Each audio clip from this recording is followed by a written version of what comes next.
coming up this week on the center of it all. A new local bakery recently opened in Millheim. We show you what sets them apart from the rest. And the holidays are fast approaching. We show you a market that could get you ahead on your holiday shopping. Mel is spicing things up for fall, and our pet of the show could be a great new family member for your home. Don't go anywhere. It's all coming up next right here on the center of it all.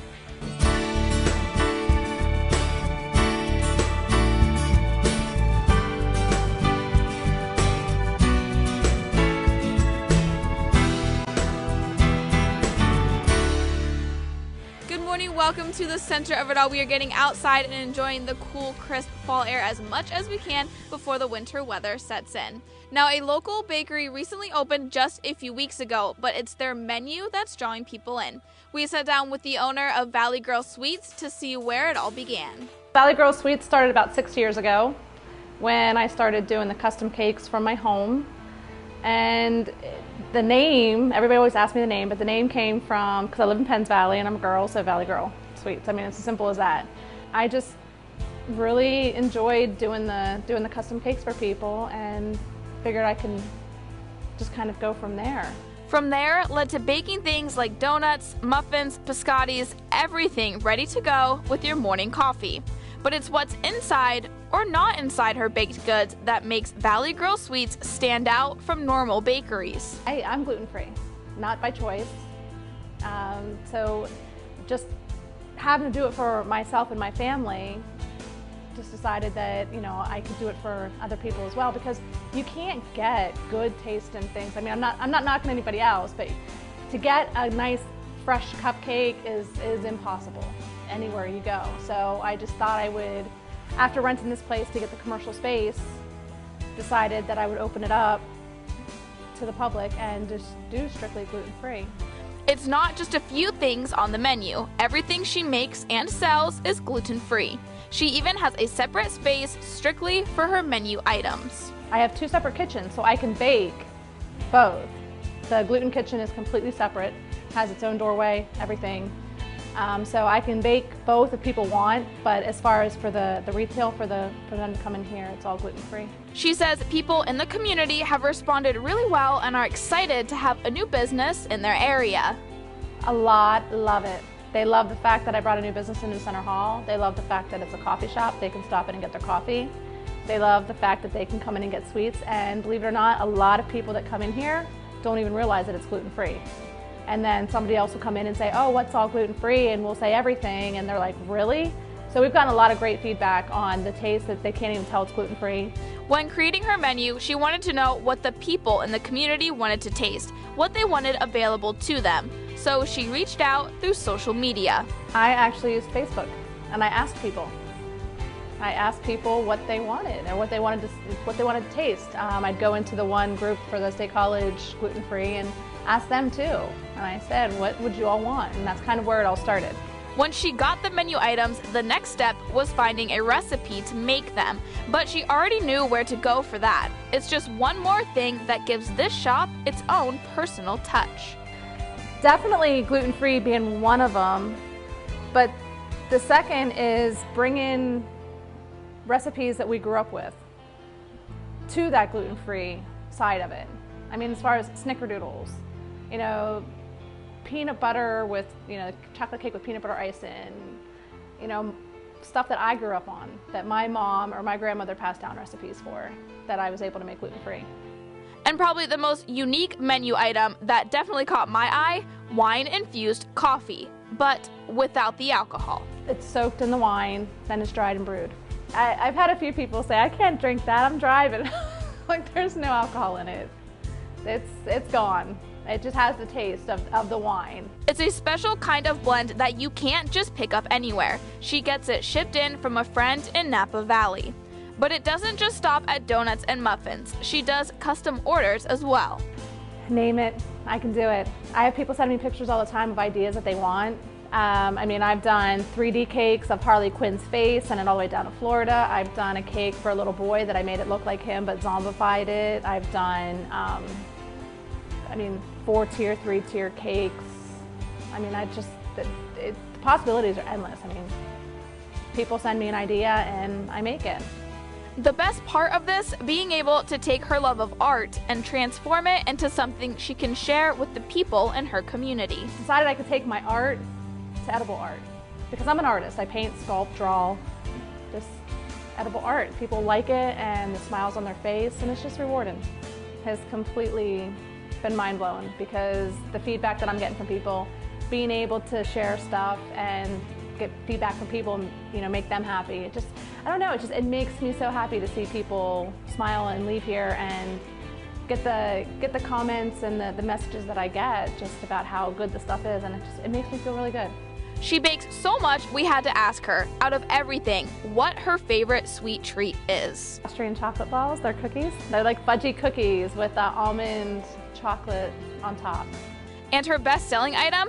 Chocolate cupcakes with peanut butter icing. She says she can't keep them on the shelves. Even though she has only been open for a couple weeks, she already has regular customers, and she makes sure she always has their favorite items ready. I have a few of them that are here every day, and they get the specific thing, so I have to make sure that I have them out there for them.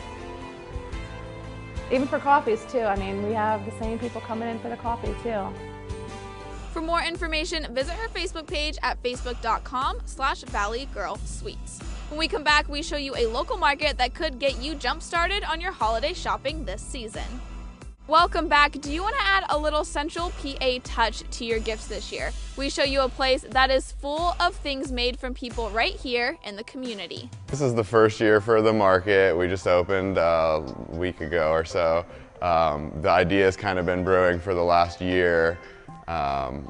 I've been making my jewelry for 6 years now, and we're always looking for something like this during the holiday time, and wanted to put it together for everybody else. The market focuses on the unique artistry and craftsmanship of people in the local community. The idea with an emporium is that it's a market that offers a wide variety of goods.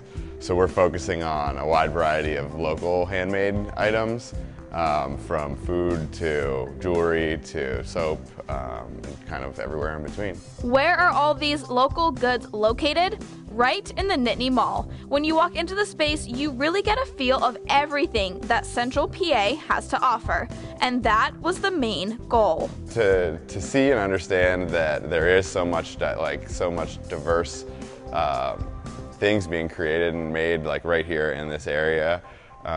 To realize that you don't have to reach out and leave the area or order things online to get something special and unique.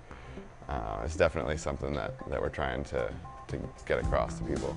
Peck runs the market with his wife, and he says being able to see people's reactions and interact with them gives their holiday shopping a more personal touch. It's good to be able to see people and see people's reactions. Most of my business outside of this market is online, and you don't get the direct connection with people and that gratification of seeing what people like and able to kind of direct things that way. The best part is there is such a wide variety of things available, from beard oil to jewelry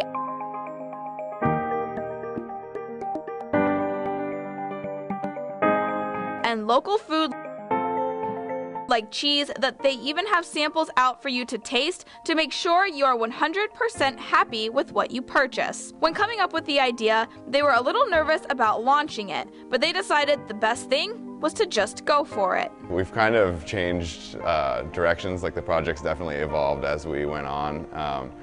I guess just kind of making the decision to go for it and realizing that there is a big community of other artists and makers to kind of back up the idea. So kind of networking and communicating with everybody was probably the toughest thing to get going. They reached out through social media to get the word out, so they had a wide range of artists from places like Bellefonte and Lewistown. So what can you do to help? I think that people can help mostly by coming in and sharing their thoughts and expressing what they would like to see here. And if you make something awesome or know someone who does, you can also send them our way. Definitely going to continue to grow. We have more people coming in, pretty much every day, bringing new stuff in. But we are encouraging those who have their stuff here to leave it here through the holiday season. So everything that you see now should be available as the gift season comes on. The market will be open from now until December 31st. When we come back, Mel is cooking up a delicious, fiery dish. Welcome back to the center of it all. It's quick and easy, but it's packed with all kinds of flavor. Let's go over to Mel's and see what she's cooking up for us this week.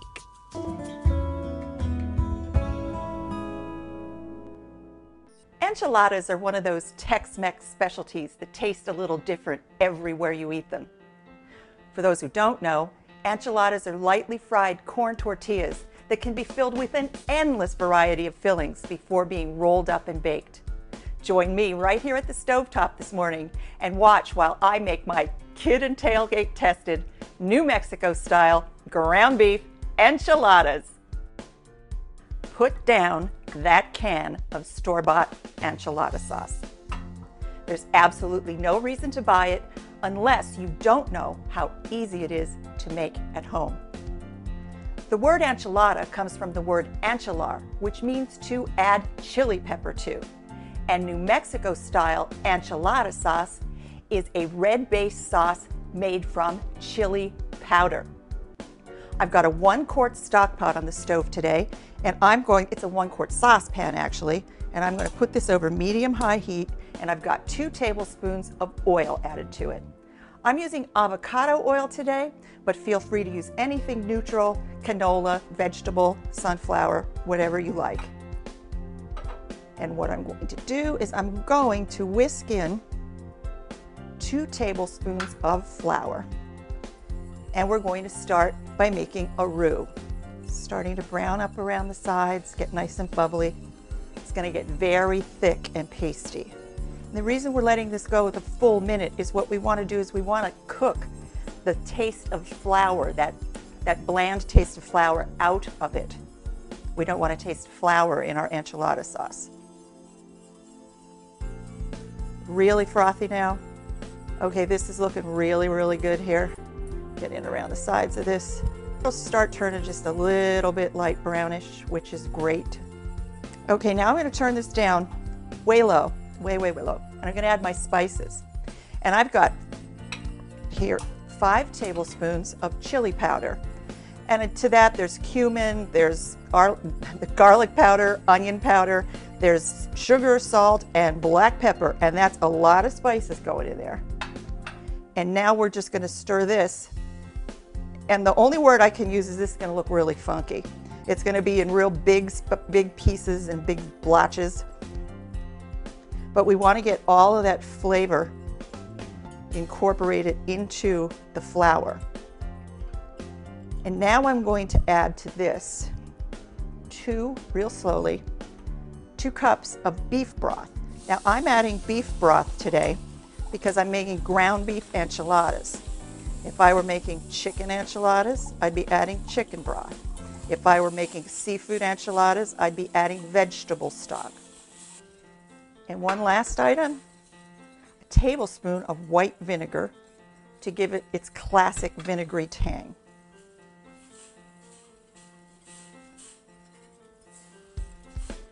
Now this is going to come to a simmer and it's going to cook for about 10 minutes until it's thickened up. Okay, this has been on about 12 minutes. It's reduced a little. It's really nice and thick and smooth, and it's that rich brown, beautiful color that you want, not that bright red stuff in the can. I'm going to turn this off and I'm going to pour this right in here. I should end up with about 1.5 cups. I'm going to set this to the side to cool, and it's time to make our beef filling. To make my ground beef filling, I'm starting with 3 pounds of lean 90-10 ground meat in a nice shallow saute pan. And I'm going to add my spices, cumin, salt, pepper, garlic powder, onion powder, the same basic things that I put in my enchilada sauce. And I'm going to add 12 ounces, that's about 2 onions, lots of onions, to my meat mixture. I'm going to put it over medium-high heat, and I'm going to cook this, stirring it pretty often, pretty frequently, until it's cooked through and there's almost no liquid left in the bottom of the pan, regulating the heat so the meat stays moist and juicy and doesn't brown. We want the meat nice and juicy and steamy. This is going to take me about 15 or 20 minutes. This has been about 20 minutes and it is cooked perfectly, steaming hot.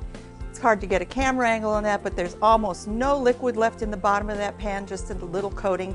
And now what we do, because you don't want to cook these, I'm turning off the heat and I'm adding a full 16 ounces of New Mexico's green chilies. And we're going to stir this together, get these thoroughly incorporated.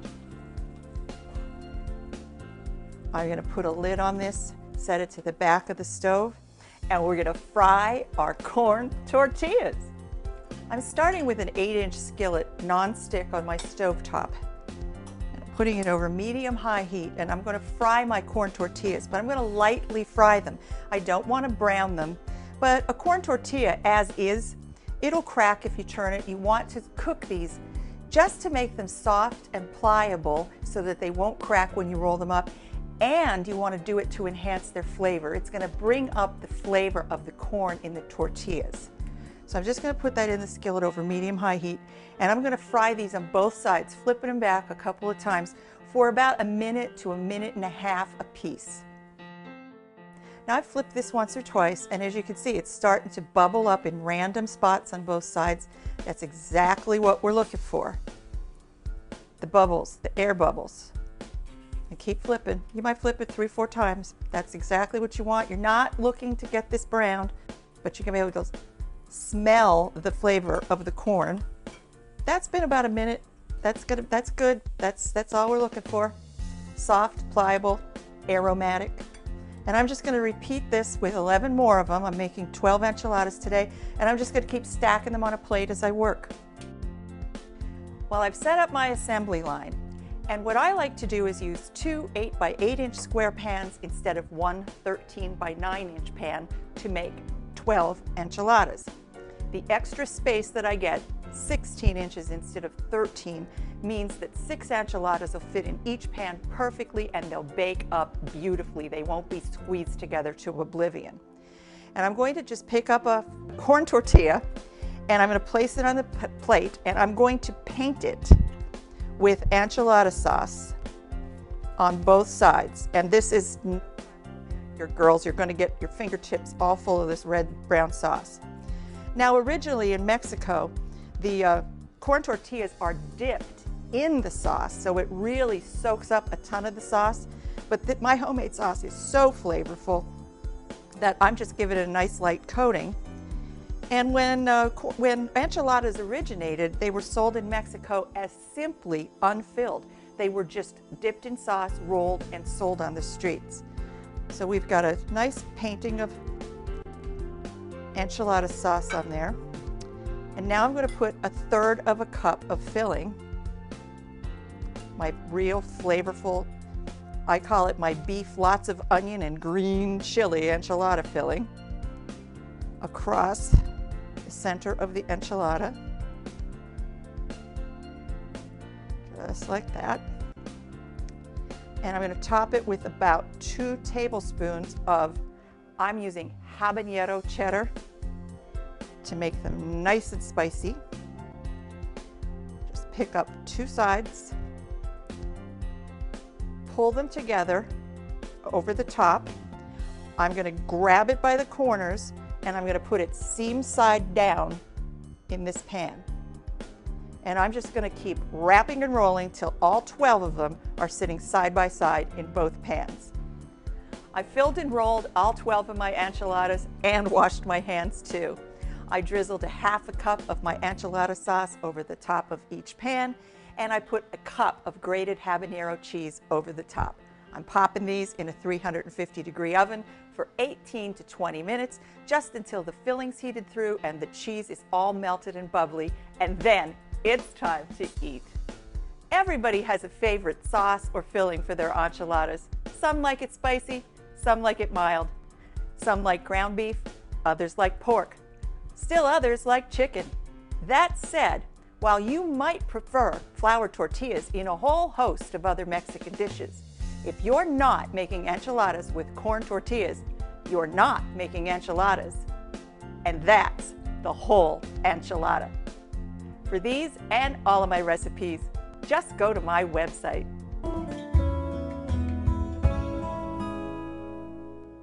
Enchiladas are one of my favorite meals, and Mel's recipe, of course, did not disappoint. When we come back, we introduce you to our snuggly pet of the show.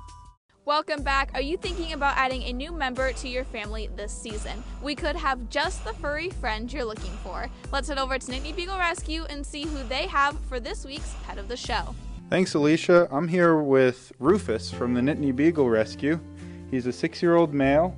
He's been neutered and he's gotten all his shots and he's been microchipped. We've had him for a little over a week now. He's a really sweet guy. He loves getting his ears rubbed, and he's a good walker. He's good in the car. He's good with kids, other dogs, and people. He's not food aggressive, so you don't really have to worry about anything with that. He does like treats, but he won't nip your fingers or anything when you try to give him one. He's very responsive to affection as well, so I think if you wanted to train him, just giving him praise and treats would definitely be pretty easy. He's housebroken. He does mark, but not in the house at all. He will try to mark a lot when he's outside. And he is very good in the car as well. He really likes car rides. If you can open the window for him and let him stick his head out the window, he will be in heaven. So we're looking for a home for him right now. He's at a kennel, but we'd love to find a foster or an adoption home. Someone who could take him and give him the love that he really wants. Thanks, Sam. For more information, visit NittanyBeagleRescue.org. That wraps up this week's Center of It All. Thanks so much for joining me. Stay warm, and I'll see you next time.